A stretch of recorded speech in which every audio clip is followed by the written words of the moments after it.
मो पुओ नहीं कि अलंकार जिनिस तारिणी तारिणी हूँ गहना दिन दुकान रू नहीं कि जाऊला कामेखानार बाली से देवाई ताको फरवार्ड करके सामल जंगल ता मुंड मुंडी बाड़े छुरी से मारी देती धोला मरा करके पकड़े मुंड मुंडी पकई देती कौन करी आज्ञा मु कि उपाय दुसुनी मत आज्ञा ना आज्ञा पुलिस अभियोग करनी जाइनी मु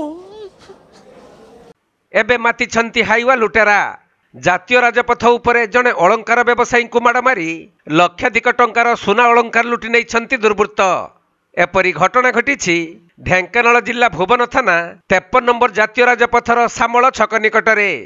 मिलिथिबा सूचना अनुसार भुवन एनएसी अंतर्गत 14 नंबर वार्डर अलंकार व्यवसायी दीपुन चिनारा एक बाइक जुगे भुवन तारिणी अलंकार सुना गहना नहीं कामाख्या नगर जड़े ग्राहक को देवाई जाउथिले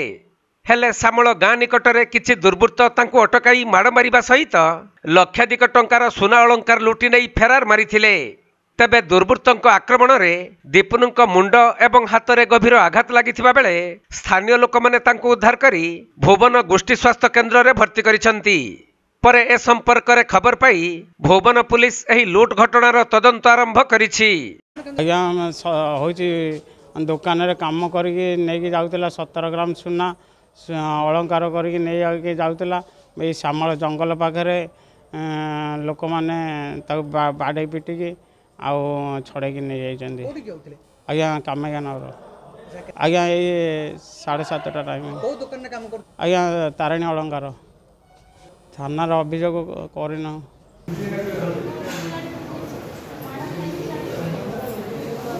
ढेंकानाल जिल्लारू असीम अमिताभ शतपथी रिपोर्ट कोणार्क लाइव।